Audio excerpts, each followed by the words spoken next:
Dear friends, I greet all of you in the name of Jesus Christ. On behalf of YCPG, we would like to dedicate this song to all of you. We hope and pray that this song will be a great blessing in your life.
We have chosen today, first of all, is a very, very key topic. So some of you very faintly shared some things. So what God is telling us today is, at the heart of spirituality is this one-to-one relationship with God.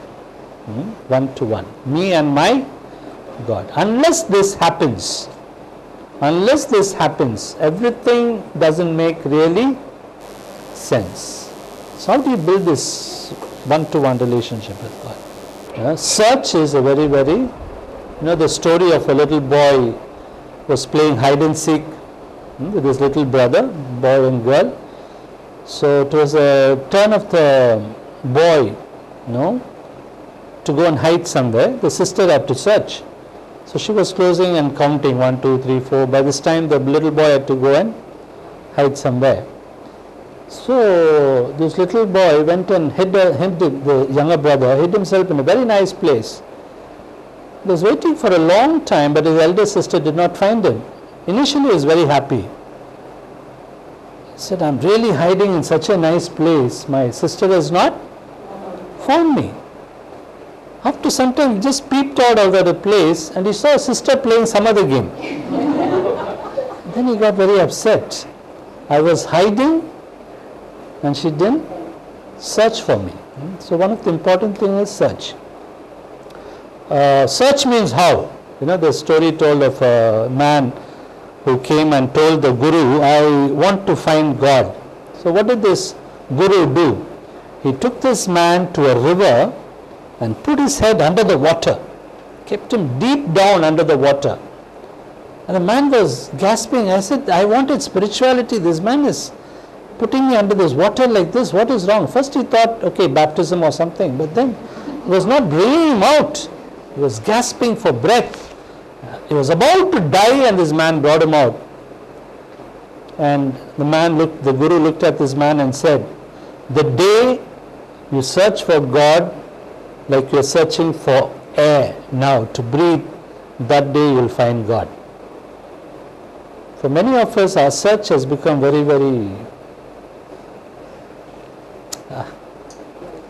it's okay, something. So unless you search, really it's difficult to search for God. And some of us think it's very easy. Real relationship with God is not easy. It's very difficult. Okay, let's go to another question. What really makes you happy in life? What is the root cause of happiness? Ultimately, happiness is your choice, right? So your husband can't make you happy. It's your choice, right? But how do you really move towards this choice? What are the important choices you make? The first thing I feel is relationship. What really makes your life vibrate is not things. Not, you may have the best of cell phone or I don't know.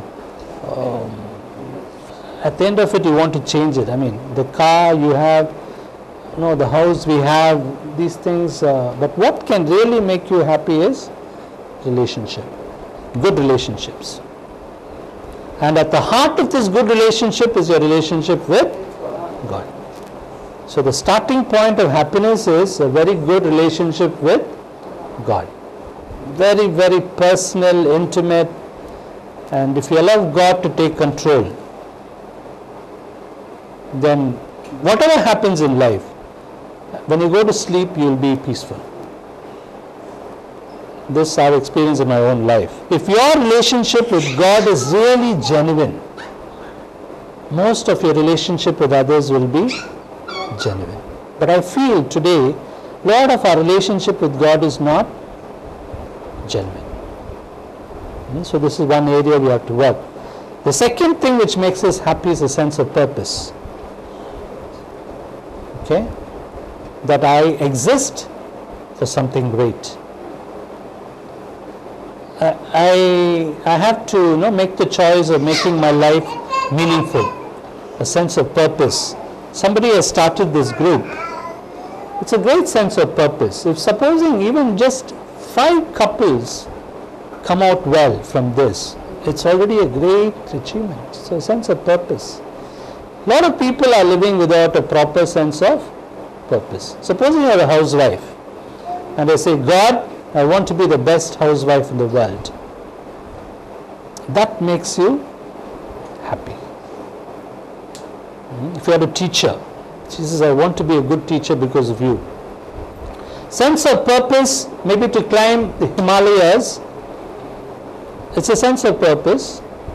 But if it is for God, it makes much more sense. So this makes us happy. Sense of purpose. The third is compassion, love. I think these three are the greatest routes to, or the ways or the pathways to happiness. Relationships. Supposing husband and wife, you are able to relate really, really, really well. And you are not just two, there is a third person involved. Who is the third person? God. So I think these are the three things which come from the heart of God itself. So God himself is relationship. Father, Son and Spirit. How do I define the Trinity? This definition is very personalized for me. These three persons are so much in love, they become one. So one God. Because of love. And what happens in creation is this love is poured into us. So a couple, for example, together with their children, they form the Trinitarian image of God. Father, mother, children. They are the reflection of God. So let's take Jesus, our relationship. Why this personal relationship with Jesus? What are some of the incidents in the gospel which speaks about this one-to-one personal relationship with Jesus? So when Jesus relates with Zacchaeus, chapter 19 of the Gospel of St. Luke, what does Jesus tell Zacchaeus? Good. Come down, Zacchaeus. I want to come to your house. One-to-one, personal. So on the day of your marriage, for example, when you say, God, I want you to enter our house. What would Joshua say? As for me and my family, we will serve the Lord. If you as young people married, or even if you are able to make that the motto, that's a one-to-one relationship. My family's relationship with God. As for me and my family, we will serve the Lord. One-to-one is very important. This one-to-one relationship. Zacchaeus, I want to come to your house, not to somebody else's house. So the call of Peter, they are in the boat, then Jesus preaching, after preaching, Jesus says, Peter, put your net. So a simple thing. I mean, Jesus is relating. If you have seen that movie, Jesus, is a very beautiful movie. This particular scene is so beautifully done. In the Gospel of St. John, who are the first two people who follow Jesus? Andrew and James, no? And how Andrew and James go to the house of Jesus and they bring Jesus to Peter and James, John, okay? So this beautiful encounter of Jesus, in that movie they show how these two people bring, and Jesus is in the boat, and John says, Jesus changed water into wine, and Peter looks at Jesus and think, let's scoop some lake water now, we need a cup of wine. So how Jesus relates with these people. And then Jesus says, cast your net. Then Peter, after the big catch, falls at the feet of Jesus, and how Jesus says, come. It all starts with a personal one-to-one relationship. Then if you take Matthew, the call of Matthew, same chapter 27 to 35, he calls Matthew. Matthew is a tax collector, and Jesus calls this man and he has a dinner with him that night. See the beauty of this. And what people hate Matthew, he's a tax collector. We're not going into details now, but why they hate. And Jesus looks at Matthew and says, Matthew, I'd like to come to your house. Very beautiful. And Jesus goes to Matthew's house. All the disciples are telling Jesus, don't go to Matthew's house. People will will just keep you out. But Jesus goes there, and in the house of Matthew, Jesus will narrate the parable of the prodigal son. Peter does not enter the house because it's a tax collector's house. All the apostles are standing outside. Jesus is inside alone with a big crowd of people who are having a big party. But Jesus is sitting in the party. Yeah? And Jesus narrates the prodigal son, and Peter understands that he is the eldest son. So he comes in and he embraces Matthew. How Jesus, through a relationship, changes the hearts of people. Zacchaeus, through relationship, he changed him.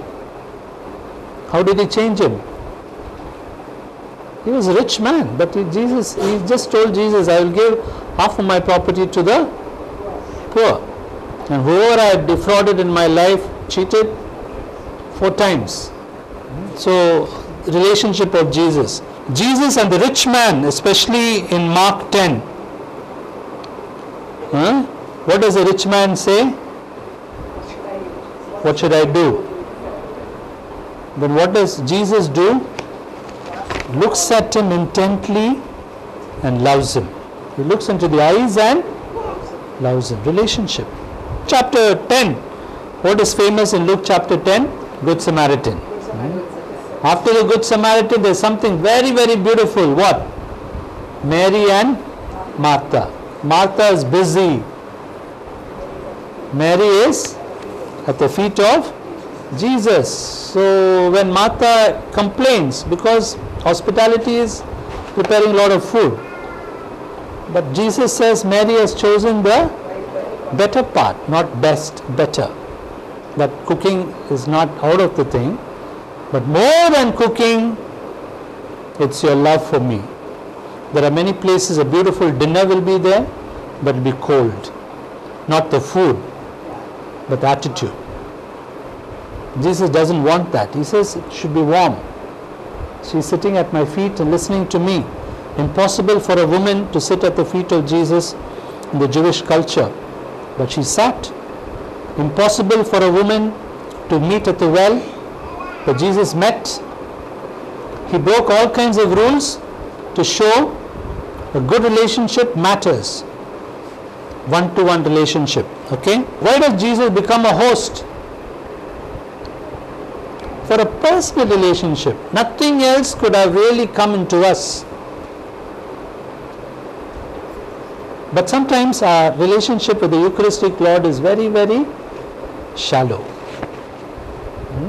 That's why I always watch people after communion. There's a famous saint called Philip Neri, Italian saint. One day he was assisting the Mass and he saw a man receiving communion.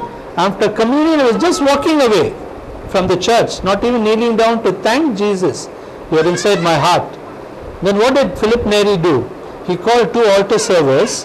He take the 2 candles from the altar, go on the side of him. So the 2 altar servers carried the 2 lamps. This man is walking on the road. 2 boys are walking on his side. So what happened? Then he understood that he didn't thank Jesus. So he came back and thanked Jesus. Personal relationship. There's an old man who came to me the other day and said, Father, when I go to the Eucharistic chapel, I experience heaven. In his house there are a lot of problems. He has a child who is grown up but kind of invalid, can't walk, but he says, I have so many problems, a daughter with cancer, so when I come to the chapel, it's heaven. There's so much of peace. That day I was also getting all kinds of phone calls. I entered to say Mass. I don't know where all those things vanished. So when you enter into the church, you get that sense of great peace. It comes from that relationship with God. Okay? But at the heart, I will conclude with this. There are 2 important things. The Gospel of St. John is also very famous for this. The Lord is my shepherd. When you say the Lord is my shepherd, the Lord is really my shepherd. Is he really your shepherd? Do you allow him to guide you? Or simply say, Lord is my shepherd? this is the difference, The Lord is my shepherd. It's very beautiful, But is it really true? In the valley of death, green pastures. So these are very important questions. The key two chapters are chapter 15 of John, vine and the branches, relationship. I am the vine, you are. Unless you are attached to me, my blood flows into you. That's the Eucharist. My body and my blood flows into you.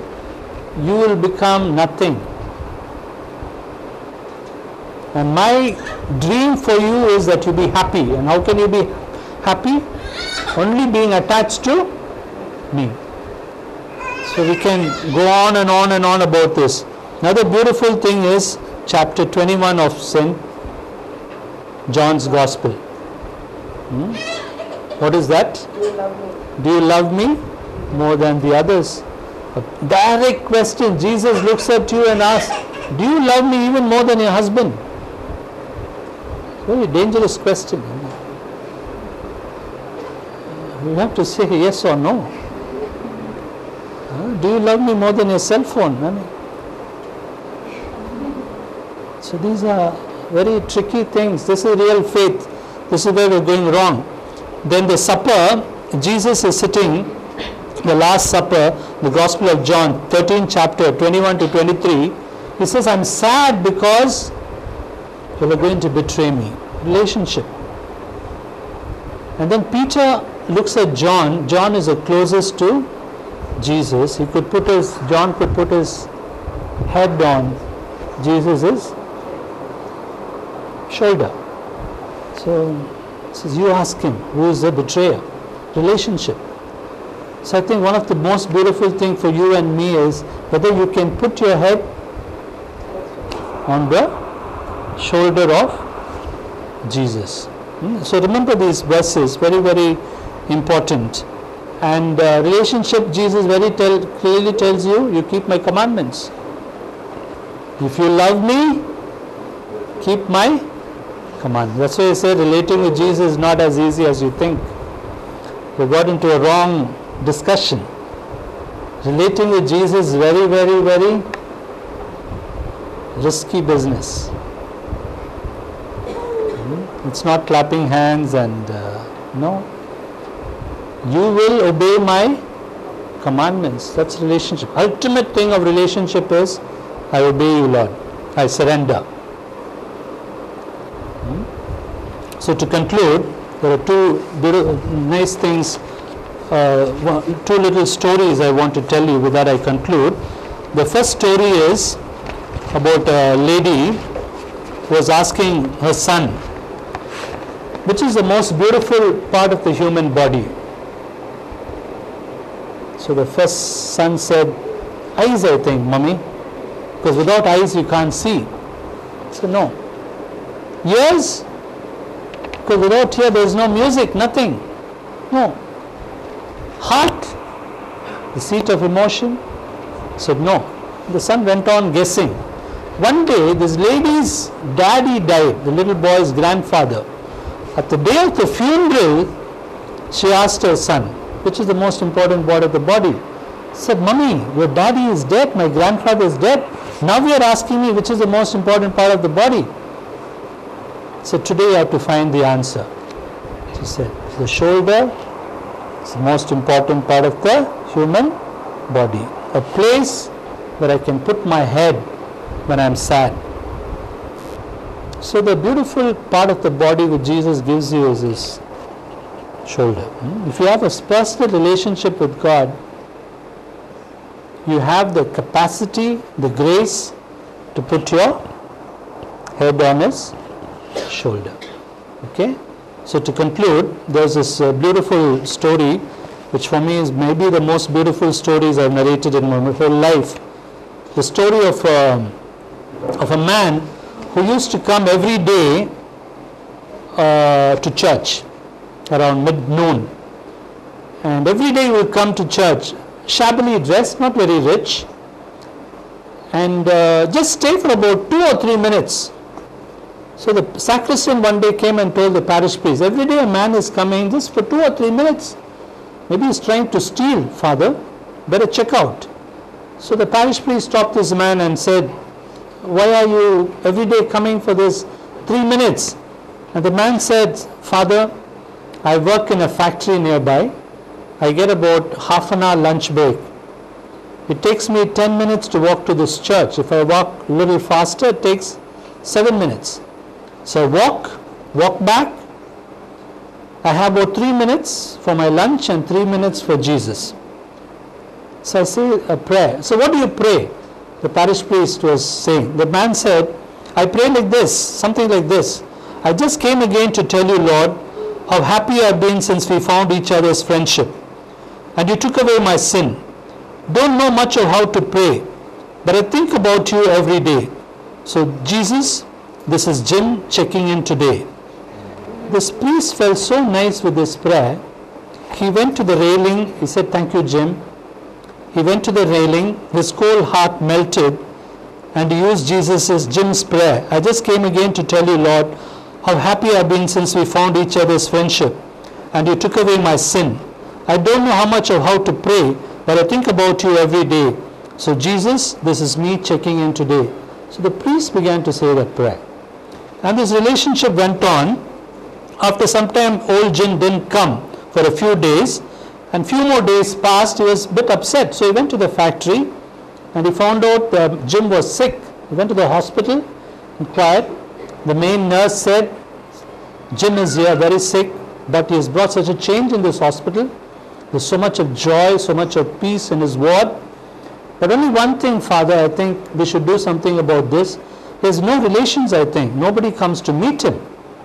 So the parish priest went to Jim, prayed for him, and then said, Jim, the nurse seems upset that nobody comes here to see you.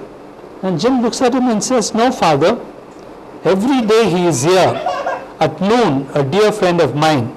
He sits right down by my bed, leans over me and says to me, I just came again to tell you, Jim, how happy I've been since we found this friendship, and I took away your sin. Always love to hear you pray. I think about you each day. So Jim, this is Jesus checking in today. So this is our personal relationship with Jesus. Very intimate, one-to-one. So the final key words are, you need to build up this one-to-one relationship. So what are the pathways? You have to love this. If you have not read the whole Bible, there are many ways of reading it, but I would suggest that you concentrate on the life of Jesus. How Jesus lived. What are the relationships he built up? So this is the first thing. The second thing is your personal prayer. Like Jim. Jim said he didn't have time, but most of us have time. Find the best place where you can sit. If you can't, if your church is far away, find a place in your home. For some of you, for example, you come to a grotto. Good. Wherever you can, where you can relax. You know Fulton Sheen, the famous preacher? He came across a young girl who gave his life for Jesus in China. She was shot dead because in China during the revolution, one church was desecrated. All the hosts were thrown out. There was this 9-year-old girl, 8 or 9-year-old girl. She knew the hosts were lying there. The priest was locked in the priest's house under house arrest. He was watching from there. This girl used to come every night when the soldiers were not guarding the church around midnight. She knew as a lay person she could not consume all the host. So she came for about 32 days, every day midnight, to take one host at a time because she didn't want the desecrated host to be more desecrated. On the 32nd day, the guards discovered her doing something. They just shot and she died. So when Fulton Sheen heard this, he said, I will spend at least 1 hour with Jesus every day. At least 1 hour with Jesus.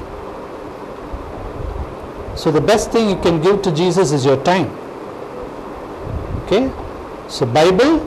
Second is personal prayer. Third is make the sacraments come alive. Make the sacraments come alive. Relate with Jesus during all the sacraments. Confession, when you come for confession, there's a person who comes to me for confession, which will take at least 45 minutes. Preparation, another 45 minutes. Thanksgiving, at least half an hour. 3 hours for confession. Some people, somebody didn't go for Mass, Father, for all the other things I forgot. I mean, this is not confession, okay? Confession is a very beautiful thing.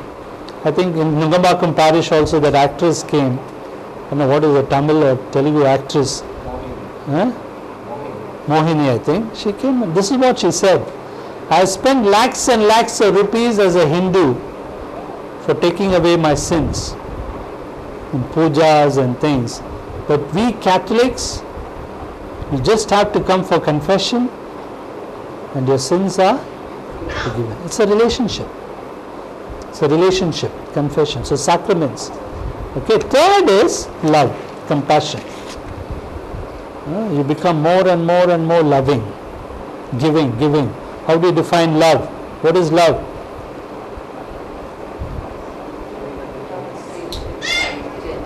Love is patient, kind, gentle. It's a grace of God. It's poured into us. We don't stop giving. We just don't think about ourselves. We think about others. This is love. Love is just, I don't live for myself. I live for others. Compassion, love, mercy. So these are, I think, the pillars, on which you have to concentrate for this personal, one-to-one relationship. And every moment of, somebody said, there's a lady in my parish was telling me, even when she takes bath, she blesses the water. So Lord bless this water, may it bring me healing. When you cook, you pray, Lord bless this food I'm preparing for my children and for my husband. When everything you do, you make it into when you're going to work, that's why the rosary is a very beautiful prayer. There's 2 different ways of saying the rosary, Boda, or you love the rosary. There's no in between. So these are the pathways to your personal relationship with God. Okay, I finish. If somebody has a question, you can ask, or if it's getting late, we'll conclude. I hope something useful you have got. The Lord be with you. The Almighty God bless and protect us all, Father, Son, and Holy Spirit. So all the best. Thank you.